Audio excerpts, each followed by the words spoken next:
If I take one example, I'll take genetic testing. It's clear that these tests become cheaper and cheaper and more meaningful as more tests are being done and correlated with actual illnesses. So it's quite likely at the same time that societies will not allow insurance companies to have access to these. So it's not going to be allowed, for example, in Canada, to ask people about their genetic test, that you'll start to have some anti-selection. So people will get some tests. If the results are not too good, they have a motivation to buy life insurance, and that without the life insurance knowing about that. So that's a worry, right? How mortality might develop in the insured population going forward. At the same time, it could also have positive effects on the in-force book. So we have a lot of in-force policies around the world.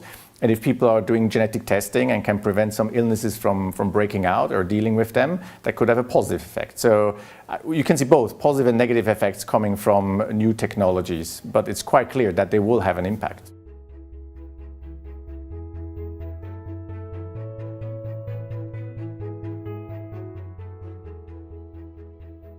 So at Swiss Re, we're a bit skeptical about that idea of a natural hedge. I think what we do is we model very specific cohorts, so age bands and countries, and all of them have some natural evolution or projection.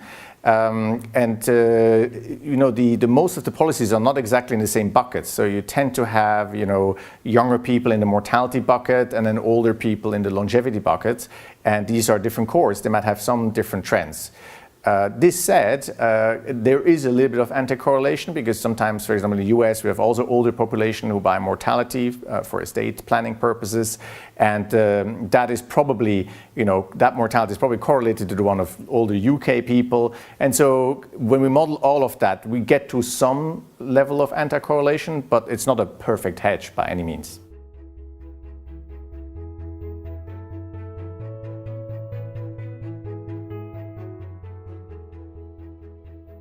So capital market solutions for hedging longevity risk is quite a challenge in our view. So we spend, I would say, years trying to find different solutions.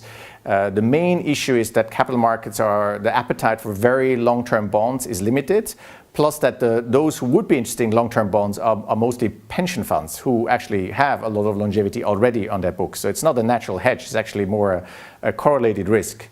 So I would say there have been a few attempts to do something. Swiss Re issued, for example, a bond that was more limited in time, 5 to 7 years, if I remember correctly, and which contained more the difference in mortality improvement between the US population, the aged US population, and the UK population, because that's where we had the two different risks, as well as hedging a Swiss Re specific risk. But I would say overall, the market hasn't taken off, and I'm a bit skeptical because there's no natural hedgers. There's no natural players with appetite for long-term risk who have a lot of mortality on board. The most natural players are reinsurers, but that's a limited capacity.